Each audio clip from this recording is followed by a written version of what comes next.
Hello students. आज हम लोग 11th की केमिस्ट्री स्टार्ट करने वाले हैं और केमिस्ट्री में हम सबसे पहले लेसन में पढ़ने वाले हैं laws of chemical combination. Chemistry में जितने भी केमिकल्स हैं, एलिमेंट्स हैं, उनसे बनने वाले जो कंपाउंड्स हैं, है ना, कंपाउंड्स हो गए, जितने भी उनमें सब्सटेंस हो गए, डिफरेंट डिफरेंट जो भी, तो उनको बनने के लिए जो रिक्वायरमेंट होती है, उनकी मिक्सिंग के लिए, उनके कॉम्बिनेशन के लिए, उनमें जो केमिकल रिएक्शन होती है उसको अकर्ड होने के लिए, वो जिस जो केमिकल रिएक्शंस हैं वो जिस लॉज पर वर्क करती हैं, उन लॉज को हम लोग पढ़ने जा रहे हैं। ठीक है, लॉज ऑफ केमिकल कॉम्बिनेशन। इनका जो सबसे पहला लॉ है वो है आपका first law of conservation of mass. तो ये जो लॉ है ये आपके फादर ऑफ केमिस्ट्री एंटोनी लेवाजिए ने दिया था। ठीक है, इन्होंने बताया कि कोई भी केमिकल रिएक्शन अगर अकर्ड हो रही है तो जब उसके रिएक्टेंट्स को आपस में मिलाया जाता है तो उससे बनने वाला जो प्रोडक्ट होता है, ठीक है, उससे बनने वाले जो प्रोडक्ट होते हैं, दोनों ही केस में जो मासेस होंगे बिफोर रिएक्शन और आफ्टर रिएक्शन, वो मास क्या होंगे? कांस्टेंट होंगे। यानी कि ना तो मास को प्रोड्यूस किया जा सकता है और ना ही मास को डिस्ट्रॉय किया जा सकता है। तो इस एक्सपेरिमेंट को हम लोग एक एक्सपेरिमेंट जो है लैंडोल्ट एक्सपेरिमेंट, उससे अंडरस्टूड करने वाले हैं। तो लैंडोल्ट ने एक अपना उनका एक अपरेटस था जिसको लैंडोल्ट अपरेटस बोलते हैं। चलिए बना लेते हैं।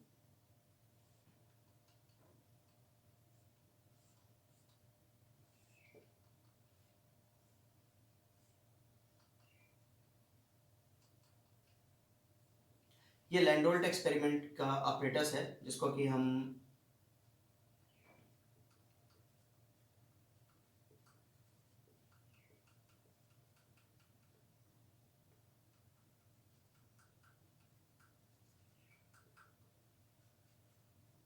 ठीक है, इस अपरेटस में उन्होंने एक जगह पर भर दिया है सिल्वर नाइट्रेट यानी कि AgNO3 और एक में भर दिया है उन्होंने सोडियम क्लोराइड NaCl।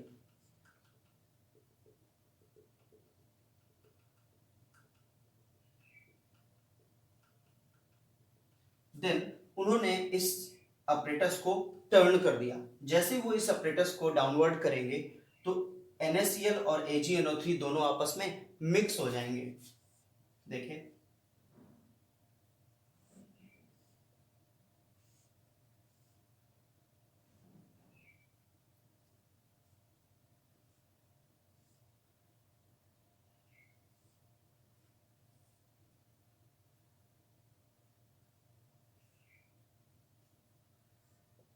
here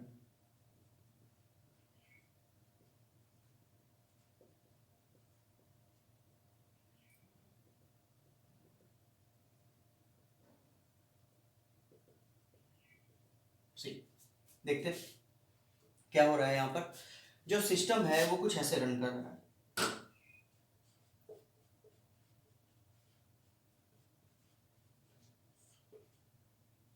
जो सोडियम होगा वो आपका नाइट्रेट के साथ रिएक्ट करके बना लेगा NaNO3 प्लस। जो क्लोरीन है वो सिल्वर के साथ रिएक्ट करके AgCl बना लेगा। राइट, चलिए देखते हैं। जरा हम इनके मासेस को काउंटिंग कर लेते हैं। मास अगर हम काउंट करते हैं तो देखते हैं, हमें पता है कि सोडियम का जो मास होता है वो होता है 23, क्लोरीन का जो होता है वो होता है 35.5। सो विच इज इक्वल टू कितना आ जाएगा, चलिए अभी देख लेंगे।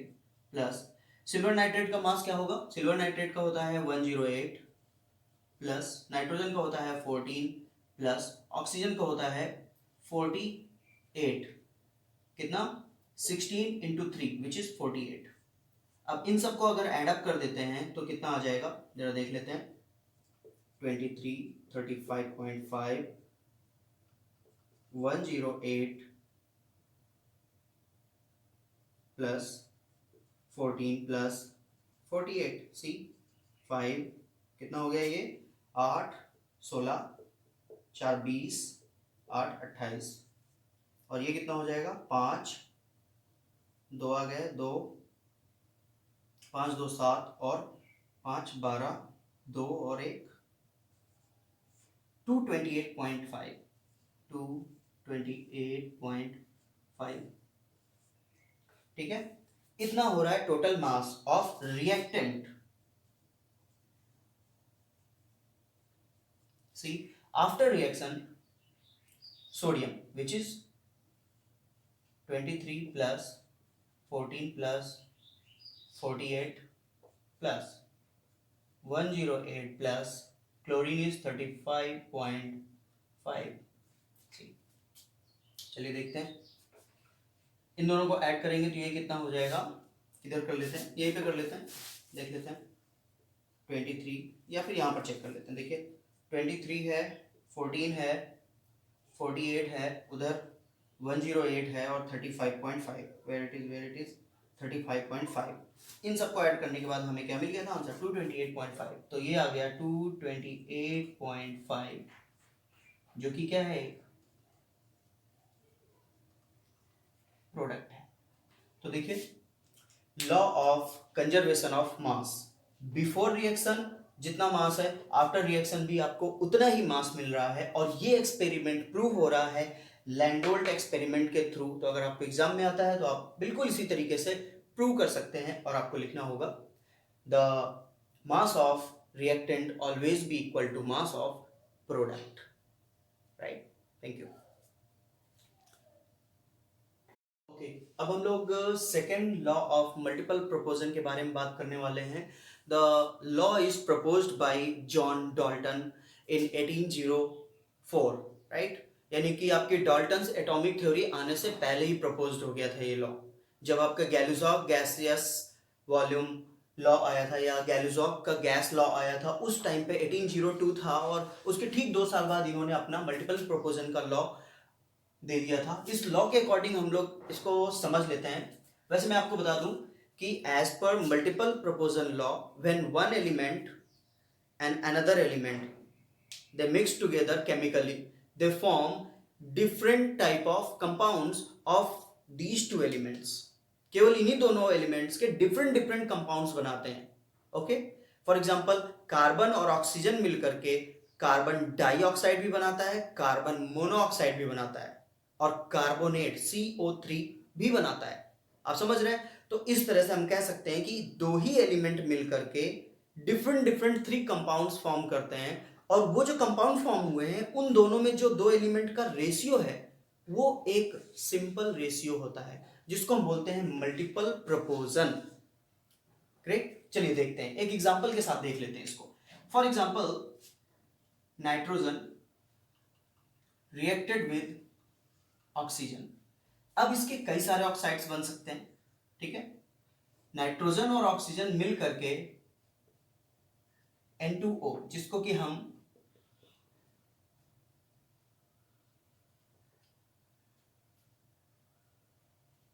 नाइट्रस ऑक्साइड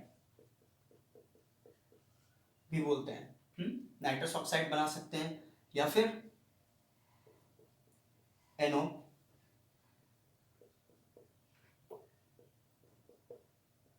नाइट्रिक ऑक्साइड बना सकते हैं, या फिर NO2, नाइट्रोजन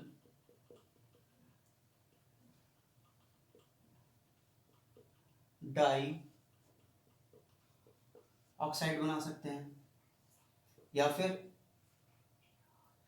N2O3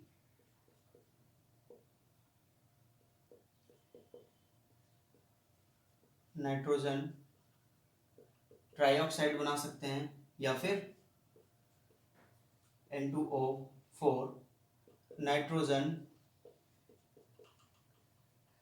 टेट्राऑक्साइड बना सकते हैं, है ना। इस तरीके से ये ऑक्साइड डिफरेंट डिफरेंट हो सकते हैं। एक और लास्ट और देख लेते हैं, N2O5 नाइट्रोजन पेंटाऑक्साइड बना सकते हैं। तो ये डिफरेंट डिफरेंट कंपाउंड तो हैं, पर ये हैं इन्हीं दोनों एलिमेंट्स के। अब इन सभी डिफरेंट कंपाउंड्स में नाइट्रोजन और ऑक्सीजन के बीच जो रेशियो है वो एक सिंपल रेशियो देखने को मिलता है, और इसी लॉ को बोलते हैं मल्टीपल प्रोपोजन लॉ। चलिए देख लेते हैं, एक छोटा सा डायग्नोसिस है उसके हिसाब से, है ना, कंपैरेटिवली रेशियो देख करके।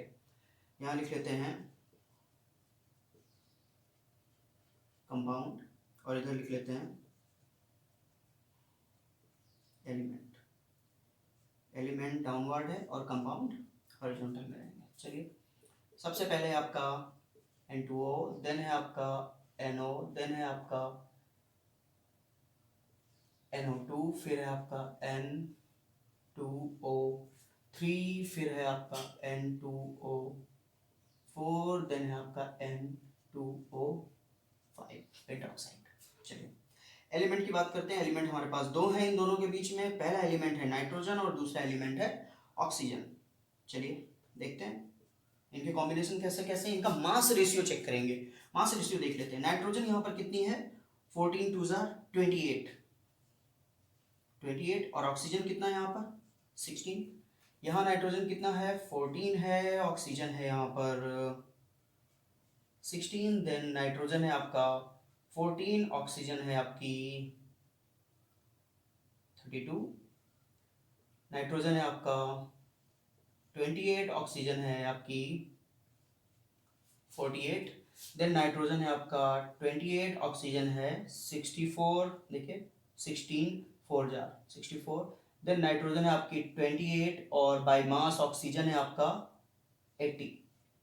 चलिए इनका रेशियो देख लेते हैं। रेशियो यही साइड में निकाल लेते हैं। 28 divide by 16, how much I will get 8 14 4 7। ये कितना आ जाएगा, या फिर एक काम करते हैं, सिंपल रेशियो रखते हैं, जस्ट सिंपल, सिर्फ 2 से कट करते हैं। ये हो जाएगा 14/8, राइट। देखते हैं तो इसको हम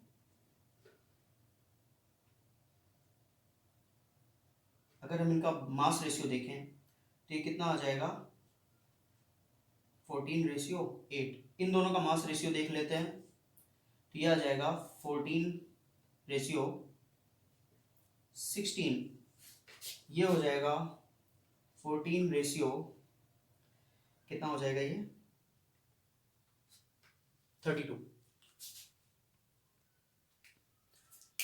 ओके, तो ये हो जाएगा 14/32। देन इन दोनों को अगर हम सिमिलर करें 14 के साथ मैच करें तो ये हो जाएगा 14, 2 से कट कर लेते हैं तो ये हो जाएगा 14/24, राइट। और ये वाला हो जाएगा,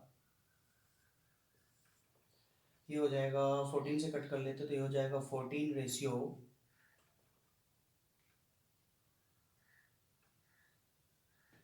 कितना आ जाएगा 32 और 2 से कट कर लेते हैं तो ये हो जाएगा 14/40। चलिए देखिए, और अगर हम बात कर रहे हैं अभी नाइट्रोजन के बारे में तो यहाँ भी नाइट्रोजन 14 है, यहाँ भी 14 है, यहाँ भी 14 है, यहाँ भी 14 है, यहाँ भी 14 है और यहाँ भी नाइट्रोजन 14 ही है। यानी कि नाइट्रोजन इक्वल रेशियो में यूज हुआ है। अगर हम नाइट्रोजन की क्वांटिटी को कांस्टेंट कर देते हैं तो अगर नाइट्रोजन कांस्टेंट है तो उस हिसाब से हम ऑक्सीजन का रेशियो देख लेते हैं। Ratio of oxygen if nitrogen is constant. See, nitrogen को हमने 14 पर कांस्टेंट कर दिया है, यानी कि नाइट्रोजन का 1 एटम, तो ऑक्सीजन के कितने एटम्स वर्क करेंगे उसके अगेंस्ट देख लेते हैं। तो अगर हम इसको हम 1 मान लेते हैं तो ऑक्सीजन के सिर्फ ऑक्सीजन के रेशियो देखते हैं 8 16। तो देखिए यहाँ पर है 8 then 16 then 32 then 24 then 32 then 40। तो अगर हम इसको सिंप्लीफाई करें तो देखिए क्या आ रहा है 8 1 jar 8 2 jar 16 4 jar 3 jar 4 jar 5 jar, यानी कि यहाँ पर कितना है 1:2:4:3:4:5। तो ये वाला ऑक्साइड और ये ऑक्साइड तो एक ही जगह पर आ जाएंगे बाई मास रेशियो। तो ओवरऑल जो हमको रेशियो मिल रहा है वो मिल रहा है 1:2:3:4:5। ये है आपका ऑक्सीजन का रेशियो। जो कि एक सिंपल मल्टीपल प्रोपोजन है। देखिए 1 2 ज़ा 2, 2 फिर से 1 का 3 टाइम्स है, 1 का 4 टाइम्स है, 1 का 5 टाइम्स है, यानी कि 1 के मल्टीपल में है ना ये लोग। यानी कि अगर नाइट्रोजन की क्वांटिटी को कांस्टेंट कर दिया गया है तो उससे रिएक्ट करने वाली ऑक्सीजन चाहे जैसा कंपाउंड बना है पर वो हमेशा ही सिंपल मल्टीपल प्रोपोजन में ही आएगा। आप समझ गए ना कि मल्टीपल प्रोपोजन का क्या मतलब निकल रहा है, एक simple ratio in multiple of 1, right.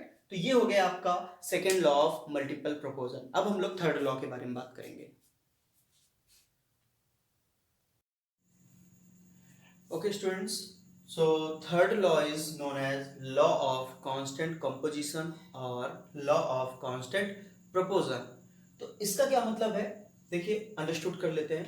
वैसे बाय थ्योरी कोई भी compound if it is made up of some different elements, तो वो कंपाउंड आपका कहीं भी किसी भी सोर्स से पाया जाए, उसका जो प्रोपोजन होगा उसमें जो डिफरेंट डिफरेंट एलिमेंट्स का वो कांस्टेंट होगा, राइट। चलिए एक एग्जांपल लेकर अंडरस्टूड करते हैं। फॉर एग्जांपल हमारे पास क्या है, CO2 है। देखिए CO2 में जो मास प्रोपोजन है वो क्या होगा, कार्बन के केस में है 12 रेशियो, ऑक्सीजन के केस में कितना होगा 16:2, यानी कि 16 2 ज़ा 32, तो बाय मास है ना। तो ये रेशियो क्या बन जाएगा, रेशियो हम कर सकते हैं 2 6 ज़ा 12, 2 16, 2 3 ज़ा 6, 2 8 ज़ा मीन्स 3:8। तो कार्बन डाइऑक्साइड का जो एलिमेंटल रेशियो है वो 3:8 है। कार्बन डाइऑक्साइड एक कंपाउंड है, ठीक है, एक गैस है। उस गैस में कार्बन और ऑक्सीजन उसके कॉन्स्टिट्यूएंट्स हैं और उन कॉन्स्टिट्यूएंट्स का जो रेशियो है वो कितना है 3:8। अब इसको समझते हैं। Suppose this carbon dioxide is coming from this reaction, carbon plus O2, this process is known as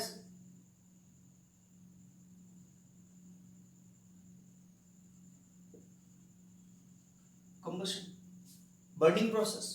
oxygen की प्रेजेंस में जब कार्बन बर्न होगा तो कार्बन डाइऑक्साइड आएगी।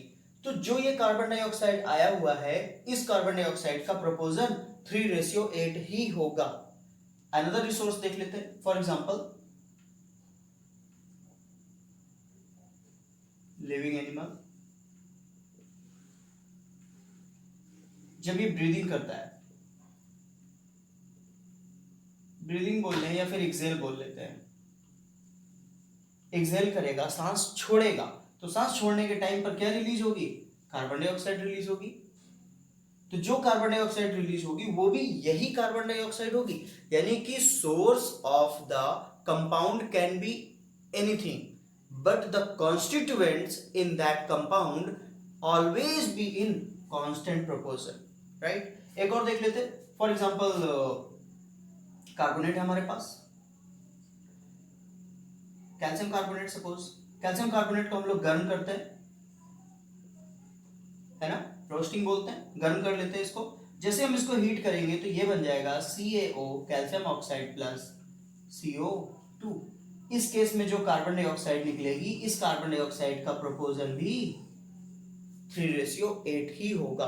किसी भी सोर्स से कार्बन डाइऑक्साइड आए, उसका जो कांस्टेंट प्रोपोर्शन है बाय एलिमेंट वो हमेशा यही रहेगा, राइट। तो आप लोग समझ गए हैं law of constant composition given by Proust. चलिए अगला लॉ हम लोग स्टडी करते हैं। ओके, थर्ड लॉ है लॉ ऑफ रेसिप्रोकल प्रोपोर्शन। चलिए इसको अंडरस्टूड करते हैं, एक एग्जांपल के थ्रू हम लोग अंडरस्टूड करेंगे इसको। रिक्टर ने दिया था 1792 में। चलिए देख लेते हैं। उन्होंने क्या बताया कि अगर मेरे पास एक एलिमेंट है A और एक एलिमेंट है B और एक एलिमेंट है C, A जिस रेशियो में C से रिएक्ट करेगा, B जिस रेशियो में C से रिएक्ट करेगा, तो जब A और B दोनों आपस में रिएक्ट करेंगे, मान लीजिए कि A जब C से रिएक्ट करता है तो उसका रेशियो होता है A, जब B C से रिएक्ट करता है तो उसका रेशियो होता है B। तो जब A और B आपस में रिएक्ट करेंगे तो उस समय उनका रेशियो होगा A रेशियो B। अंडरस्टूड हो रहा है? जब A C से रिएक्ट करेगा तो उस समय A रेशियो C था। जब B कैपिटल C से रिएक्ट कर रहा था या कोई भी एलिमेंट है उससे रिएक्ट कर रहा था तो उनका रेशियो B रेशियो C था। लेकिन जब यही A और B आपस में रिएक्ट करेंगे तो उनका रेशियो A और B आएगा और ये जो रेशियो है वो कांस्टेंट रहेगा। चलिए एक एग्जांपल ले लेते हैं, अंडरस्टूड करते हैं। एक बार लॉ अंडरस्टूड कर लें। When an two separate element react with a constant element and when they both get together and form a compound, then they will have the same ratio in which they are reacting with the constant element। समझ गया? चलिए एक और example देखते हैं हम लोग। Suppose देखिए मेरे पास यहां पर है कार्बन, यहां पर है मेरे पास ऑक्सीजन और यहां पर है मेरे पास हाइड्रोजन। Carbon, oxygen, hydrogen. तो एक बार देखते हैं, oxygen react with carbon, oxygen plus carbon is equal to CO2। ठीक है। अगला क्या है? Hydrogen react with carbon, hydrogen react with carbon, it will form CH4। अभी हम मास रेशियो भी काउंट करेंगे। ओके अब इस बार हाइड्रोजन और ऑक्सीजन आपस में रिएक्ट करते हैं। Oxygen plus hydrogen is equal to, ऐसे समझ लीजिए, is equal to H2O। Balance कर लेते हैं। देखिए ये तो CO2 बैलेंस्ड ही है, CH4 यहाँ पर 2 लगा देंगे तो ये बैलेंस हो जाएगा। ऑक्सीजन हाइड्रोजन यहाँ पर अगर मैं 2 लगा दूं और यहाँ 2 लगा दूं तो ये बैलेंस हो जाएगा। चलिए देखते हैं बाय मास रेशियो क्या बन रहा है। कार्बन और ऑक्सीजन का रेशियो है 12:16, यहाँ लिखते हैं 12:16 विच इज इक्वल टू कितना हो जाएगा ये 4:4 3 जार 12 4 4 जार 16 तो 3:4। नेक्स्ट कार्बन और हाइड्रोजन का रेशियो क्या बन रहा है 12:4। तो देखिए 4 3 जार 12 4 1 जार 4 तो ये रेशियो बन जाएगा 3:1। नेक्स्ट इन दोनों का रेशियो देख लेते हैं। ये हो जाएगा हाइड्रोजन हो जाएंगे 4 और ऑक्सीजन हो जाएंगे 16। 4 1 जार 4 4 4 जार 16 तो रेशियो कितना आया 1:4। जरा देखिए अगर कोई कांस्टेंट एलिमेंट के साथ कोई दूसरे एलिमेंट रिएक्ट करते हैं और अगर फिर वही दोनों एलिमेंट आपस में रिएक्ट करते हैं तो उन दोनों का आपस में वही रेशियो होगा जो उस कांस्टेंट एलिमेंट के साथ रिएक्शन करते समय या कंपाउंड फॉर्मेशन के समय होगा। तो देखिए 1:4 हाइड्रोजन का रेशियो यहां पर 1 है और ऑक्सीजन का रेशियो यहां पर 4 है तो 1:4 इस कांस्टेंट एलिमेंट के साथ रिएक्शन के टाइम पर है। ओके और ये देखिए जब ये दोनों आपस में रिएक्ट करते हैं तब भी इनका रेशियो कितना आया 1:4 आया। This phenomena is known as reciprocal proportion law. Okay चलिए अब अगले लॉ के बारे में बात करेंगे। तो अभी तक जो 4 लॉज हमने पढ़े हैं वो सिर्फ और सिर्फ कंपाउंड्स की फॉर्मेशन के बाय मास वर्क करते हैं, मास रेशियो को डिनोट करते हैं। पर जो हम 5th लॉ पढ़ने वाले हैं वो लॉ आपका गैस की कॉम्बिनेशन से रिलेटेड है। वो सिर्फ और सिर्फ गैसेस के लिए अप्लाई होगा। ठीक है और वो गैस की वॉल्यूम के बेस पर अप्लाई होगा। चलिए देखते हैं उसको। Okay 5th law is gas law of Gay Lussac, है ना। गैलुसाक इज अ साइंटिस्ट जिन्होंने गैसियस कॉम्बिनेशन के बारे में अपना लॉ प्रपोज किया था। चलिए उसके बारे में देख लेते हैं 1802 में। चलिए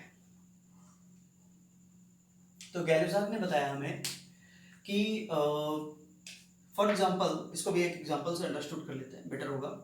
मान लेते हैं कि हमारे पास एक गैस है A और एक गैस है B। तो उनसे जो बनने वाली अगर प्रोडक्ट वो भी एक गैस है, यानी कि ये भी क्या है, गैस है, और ये भी एक गैस है, तो इन दोनों के मिक्स, इन दोनों के केमिकल कॉम्बिनेशन से जो बनने वाला प्रोडक्ट होगा AB, अगर वो भी एक गैस हो, तो उस केस में उनके जो वॉल्यूम होंगे, उनके जो वॉल्यूम होंगे, वो तीनों वॉल्यूम का आपस में एक सिंपल रेशियो होगा, वो भी होल नंबर में। यानी कि when reactants are gas and the product are also gases, then their volume must have a simple proportion in a whole number. Understood हो गया?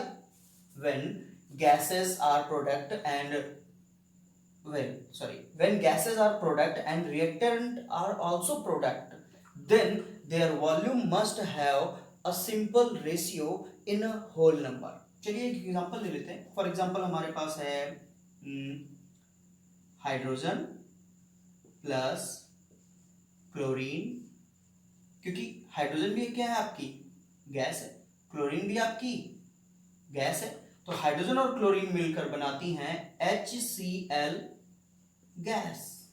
ओके, चलिए बैलेंस करते हैं, ये दो है, ये भी दो है, तो यहाँ पर 2 से मल्टीप्लाई कर लेते हैं, तो ये बन जाएगा। देखिए इनका रेशियो क्या आ रहा है, 1:1:2,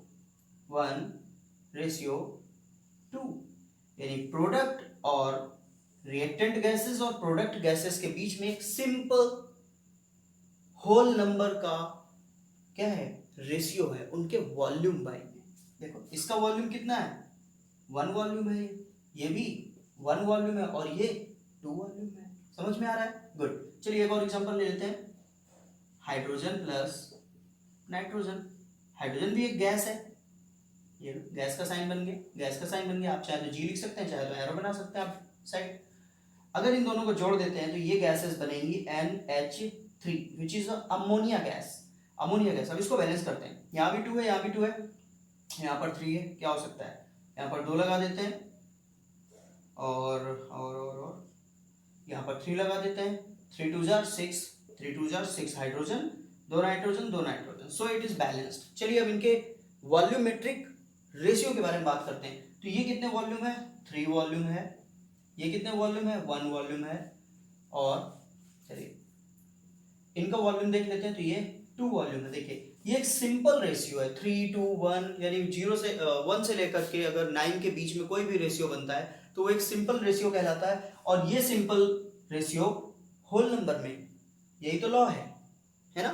चलिए तो लॉ ऑफ गैसियस वॉल्यूम आप अच्छे से अंडरस्टूड कर गए हैं, जो कि गैलिस्टॉक ने दिया था, ठीक है ना। अब अगले लेसन में हम लोग इस लेसन के अगले जो टॉपिक्स हैं उनको कवर करने वाले हैं।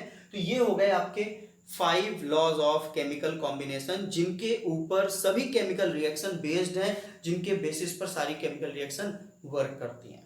Okay class 11, thank you so much, bye.